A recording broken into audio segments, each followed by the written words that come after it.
Chcete domov hada? Počkajte. Skôr než sa pustíte do dobrodružstva teraristiky, vedzte, že výber druhu je prvý a najdôležitejší krok. Predstavte si, že by ste si kúpili auto len podľa farby a až neskôr zistili, že neviete šoférovať manuál. Aj pri hadoch platí vzhľad klame. V tejto epizóde MT Terra Animals vám ukážem, ako sa nenechať zlákať trendom a čo všetko treba zvážiť ešte predtým, než sa preplazí nový člen do vášho života. Prečo je pojem biotop pre hada ako nábytok pre človeka? Čo znamená adaptabilita a prečo ju začiatočníci často preceňujú? Poďme spolu rozlúsknuť 3 fázy: fascináciu, výber a realitu chovu. Premýšľali ste, prečo je výber vhodného hada tak dôležitý? Každý druh má vlastnú povahu, veľkosť či požiadavky na prostredie. Veľa ľudí zlyhá v tom, že volí podľa vzhľadu alebo popularity.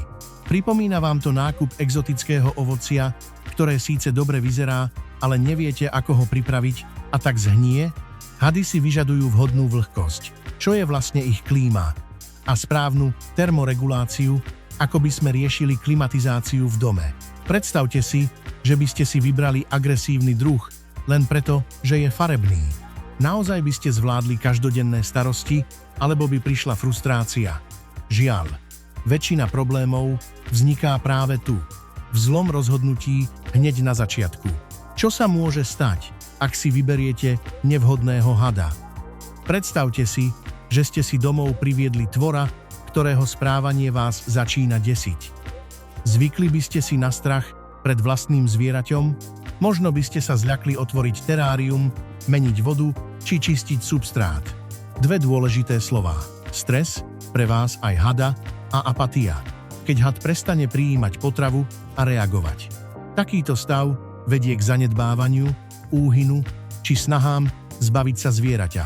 Teraz si predstavte, že ste mohli všetko vyriešiť lepším výberom. Nepodceňujte túto fázu, ide tu o živý tvor, ktorý je na vás odkázaný. Chceme predsa, aby chovateľstvo bola radosť, nie nočná mora. Aká je cesta k úspešnému chovu? Začnite s mladým hadom a nechajte si poradiť od skúseného chovateľa.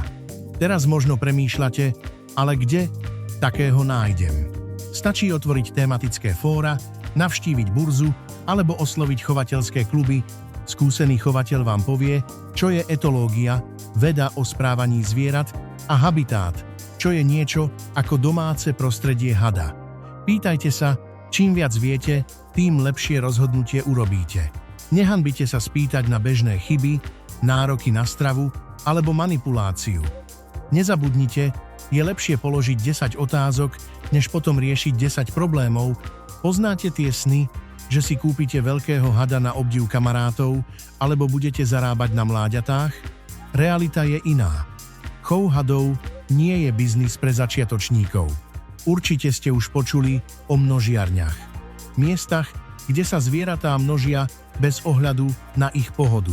To je ako továreň na autá bez kontroly kvality. Výsledok je katastrofa. Druhý pojem: reprodukčný stres, kedy hady trpia častým rozmnožovaním. Ak chcete hada len ako módny doplnok alebo nástroj na zisk, radšej si ho nezaobstarávajte. Had má byť radosťou, nie povinnosťou. Vaša motivácia rozhodne o tom, či budete úspešným chovateľom alebo len ďalším sklamaným majiteľom. Aké sú 3 hlavné ponaučenia dnešnej epizódy? Poprvé, správny výber je všetko. Premyslite biotop aj povahu hada. Po druhé, poraďte sa so skúsenými chovateľmi, aby ste poznali pravé potreby hadov.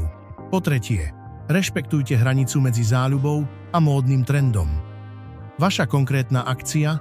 Ešte dnes si vyhľadajte komunitu alebo chovateľa a spýtajte sa na druhy vhodné pre začiatočníkov. Teraz sa určite